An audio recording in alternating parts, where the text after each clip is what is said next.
자, 그러면 이렇게 하겠습니다. 그 열폭이 있지 않습니까? 요거를 영상으로 먼저 딱 보고 그 심리에 대한 분석 한번 해볼까요? 예. 자, JTBC 배선주 기자한테 했던 일종의 강력한 반발 육성 직접 한번 들어보겠습니다. 누구나 사람을 추천하는 거 아닙니까? 일반 국민들이 대통령하고 여사하고 접촉이 어렵기 때문에 그런 거지. 누구나 나는 저 사람이 됐으면 좋겠어. 그런 마음을 표현을 하지 않나요? 지금 신용불량직 때문에 아 이거 말도 안 되는 소리 좀 그만 좀 하세요. 다 그래서 현금으로 다 받아놓고 왜 지금 와서 계좌 추적을 하다고 말씀하십니까? 저 말씀 조심하게 하세요. 본인 어디 언론사입니까? JTBC입니다. JTBC가 항상 문제잖아요. 배승주 기자입니다. 배승주잖아요. 예. 본인이 가서 강혜경한테 뭐라 했습니까? 오빠 전화 왔습니까? 그거 얘기한 사람 아닙니까? 그 얘기 들었습니까? 안 들었습니까? 그래서 강혜경 씨가 그 소리 듣고 MBC에다가 오빠 전화 와서 하도 많이 들었어. 제가 기억합니다. 당신이 거짓 뉴스 보냈구나. 당신 내가 여사하고 사진 찍은 거 있다고 얘기했지. 내가 사진하고 여사하고 찍은 사진 가져와봐. 있어. 그런 말 한 적 당신이 거의 모두 거짓 보도했잖아. 당신이 가짜 뉴스 다 퍼뜨렸잖아. 이런 거는 김영삼 의원이 수십억 자상한데 왜 선생님한테 돈을 빌립니까? 그거를 김영선한테 물어봐요. 야, 자, 지금 제가 이제 이게 약간 현실 감각이 좀 떨어지는 건데, 시청자 여러분, 제가 저 이야기를 듣는데 강혜경 씨 욕을 막 하잖아요. 근데 강혜경 씨가 제 옆에 앉아 있어요. 그 이거 사실 확인을 해줘야 되고, 그리고 이제 조금 전에 질문하셨던 것도 대답을 해야 되는데, 저 열폭의 의도가 뭐냐? 열폭의 의도가 뭐냐? 일단 현금으로 갖고 간 거를 부정을 하고 싶어서 예. 좀 저렇고, 일단 신용불량자라는 단어를 엄청 너무 본인은 이제 네, 격앙되죠. 그러니까 네. 계좌가 없는 건 맞죠? 맞습니다. 계좌가 없었고, 그러면 뭐 일단은 그 월급은 현금으로 지급이 됐었고, 나머지 이제 계좌 이체를 해야 되는 부분들은 제가 제 계좌로 네. 이제 대행을 명태균이라든지 하고요. 다른 이제 배우자 이름으로 해서 이체를 했던 자료들이 다 남아 있습니다. 남아 있는 거 아니라 이제 검찰이 이미 제출이 되어 있는 거죠. 제출돼 있고, 증거가 다 있으니까. 계좌 추적을 하는 것도 이제 자금 흐름, 이제 명태균 대표가 가져간 이제 제가 이체를 했던 그런 부분도 다 하나하나씩 보고 있습니다. 아, 저 웃긴 게요. 맨 처음에 역술인이라고 노영희 변호사가 얘기했다가 성질을 냈잖아요. 네. 근데 자기 하는 얘기 들어보면 거의 역술인이잖아요. 따지고 보면. 그다음에 예를 들면 지금 신용불량자 맞잖아요. 아닌가요? 신용불량자가? 맞습니다. 신용불량자라 신용불량자라고 부른 게 뭐가 문제가 있나요? 그러니까 얘가 볼 때 명예가 없으면 훼손도 없는 것처럼 계좌가 없으면 추적도 없는 거잖아요. 왜 저런 거로 화를 내는지 모르겠다라는 생각이 드는데 전 그런 것 같아요. 핵심적으로. 나는 돈을 한 푼도 안 받았으니까 나 조사하지 마. 돈은 이쪽에서 다 왔다 갔다 했잖아. 내가 무슨 잘못이 있어. 나 잘못 없으니까 나한테 얘기하지 마.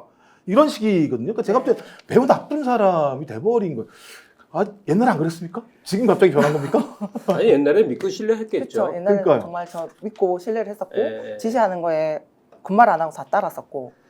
네. 나는 그 강수댕이 동의를 안 할 수도 있는데 저 열폭 모습을 보고 이제 든 확신이 있어요. 본인 자신이 판을 만드는 사람이라고 늘 주장을 하잖아요. 그게 사실인 것 같거든요. 그러니까 사람 마음을 쥐었다 놨다 하는 재주를 가진 사람들이 있어요. 그런 사람들은 엄청난 감정 통제력을 갖고 있어요. 그래서 화내고 이렇게 열폭하는 것도 사실은 안에서는 어떤 계획에 의한 의도된 행동인 경우가 많아요. 그래서 한 서너 가지 제가 기억하는 증거만 얘기하겠는데, 일단 그 딸에 대한 극진한 감정을 늘 표출을 해요. 네. 근데 그 페이스북에 언제 무슨 위해를 당할지 모르는 사람이 딸의 실제 얼굴을 공개하는 게 뭐냐고, 딸을 그렇게 염려하고 앉아, 그 절대로 할 수 없는 일이거든요. 결국은 끊임없이 여사 앞에서 딸을 통해서 딸을 끄집어내서 울었다. 이게 다 한국인에게 가장 치명적인 약점. 가족 앞에서 자식 앞에서 약해지는 그 자기의 존재감을 딸을 사랑하는 아빠로 이제 설파하고자 한다. 이 연골이 없어져서 너무나 걷기 힘들다 하지만 열폭할 때 보면 뚜벅뚜벅 잘 걸어가. 나는 몸이 약하고 지금 굉장히 고통스러운 상태야. 뭐 이런 것들로 자기 연출을 계속 해온 게 아닌가. 그래서 그 연출을 크게 세 단계로, 두 단계로 나눠도 되겠네. 이 건이 뜻밖에도 뉴스토마를 통해서 탁 폭로돼서 이분이 처음에 생각을 이걸 어떻게 모면할까? 일단 제일 무서운 건 구속돼서 징역살이 하는 거잖아요. 징역살이에도 난 놈들은, 장관 하던 놈들은 다 빠져나오거든, 박근혜 때 보면. 근데 최순실은 지금 6년, 7년째 감옥에 있으니까 자기가 똑같은 시자가 될 거거든. 최순실 20년 만기 살지도 모르거든. 그거 알거든. 그러니까, 일단 겁 없이 용산 청와대를 겁박을 하면서 그 겁박의 수단이 뭐냐? 진보 매체하고 계속 인터뷰하는 거예요. 그 보수 언론들 많이 있는데도 다 뭐 장윤선 뭐 이런 종류, 그리고 스픽스의 전기한 대표 이런 사람들한테만 얘기해서 겁박을 줘.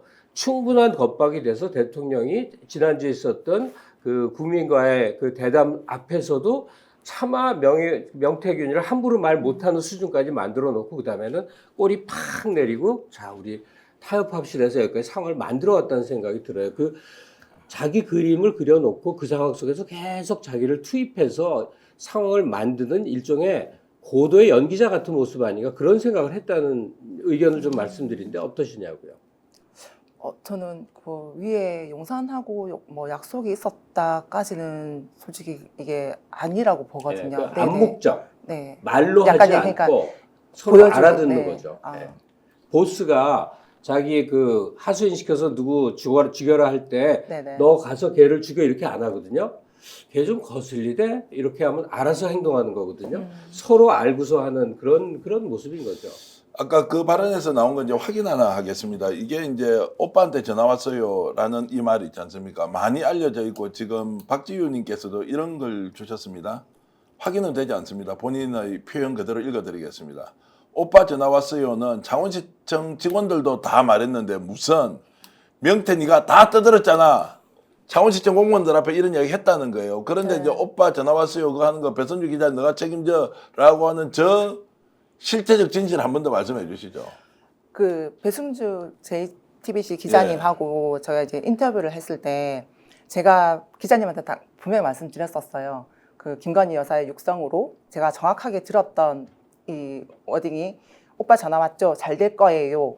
라고 들었습니다. 그리고 사무실에 이제 오는 그 공무원들한테도 명태균 씨가 이제 많이 들려줬기 때문에 많이 들었습니다. 하니까 이제 기자님이 혹시 어느 공무원인지 기억이 나나 물어보시길래 너무 이제 여러 사람들이 왔기 때문에 한 분 한 분 제가 정확하게 기억이 안 납니다. 라고 이제 그때 인터뷰가 끝났고 뒤에 이제 기자님께서 취재를 하시면서 공무원들이 들었다는 사람들이 있더라. 이랬는데 뒤에 그러니까 그때 그 명태균 대표가 다른 비서관 이름을 대면서 누가 그랬어 하면서 그 배승주 기자한테 얘기를 했던 장면이 나옵니다. 근데 알고 봤더니 그 보좌진이 저한테 전화를 했었어요. 그날 제가 녹취를 찾다 보니까 네. 이번 이제 오늘 그 공항에 가면서 제가 택시 안에서 이게 녹취를 막 찾았었어요. 혹시라도 제가 뭔가 잘못 얘기를 했나 싶어서 찾다 보니까 그 통화했던 녹취가 있는 거예요. 근데 그 보좌진이 저랑 통화했던 거를 명태균 씨한테 전달을 했다는 거예요.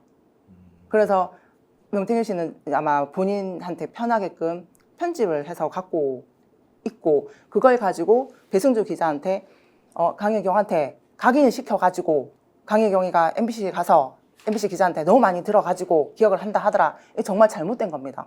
네, 배승주 기자한테 저 정말 죄송해가지고 그런 의도가 아니었고 또 솔직히 이 보좌관님이 그 보좌진이 뭐라고 얘기를 전달했는지를 모르겠는데 이상하게 와전을 시켜서 전달한 것 같아서. 자, 간단하게 정리하겠습니다. 네. 자, 그래서 오빠한테 전화 와서 다 잘 될 거야. 이거 네. 대충 추측하면 몇 명 정도가 들었습니까? 그냥 상상해 보십시오. 상당했을 때 창원시청에서도 지금 30명 30명 최소 30명. 창원시청 공무원들이 들었다고 얘기를 한다고 이렇게 댓글 주시는 분이 거짓말 시킬 리는 없고 창원시청에도 들었던 사람이 많다는 거 아니에요. 그렇죠. 근데 본인은 그 말을 한 게 없다는 거 아니에요. 아니 그게 몇 명이 중요한 게 아니고요. 예. 강희경 국장님이 외계인도 아니고 갑자기 오빠 전화 왔어라는 상상력이 어디서 나오냐고요. 그러니까요.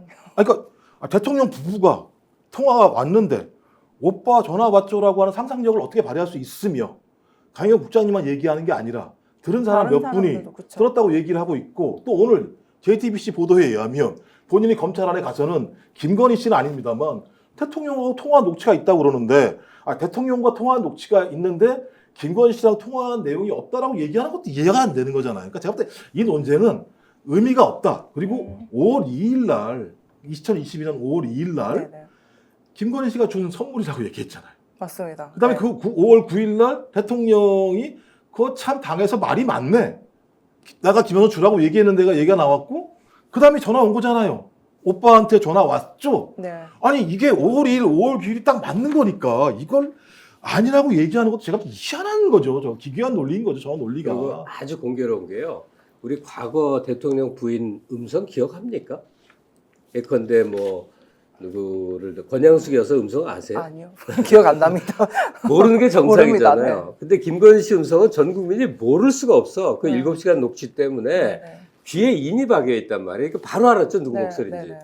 그런 판에 무슨, 그리고 윤석열 씨 음성도 한국인이면 다 알 수밖에 맞습니다. 없어요. 그 맞습니다. 발발하고 그런 특유의 억양 때문에 말이에요. 스픽스는 말하는 언론입니다. 대세는 유튜브, 그중에서 스픽스. 좋아요, 댓글, 구독, 알림 설정. 여러분이 저희를 사랑해 주시고 우리가 여러분을 사랑하는 4가지 방법입니다.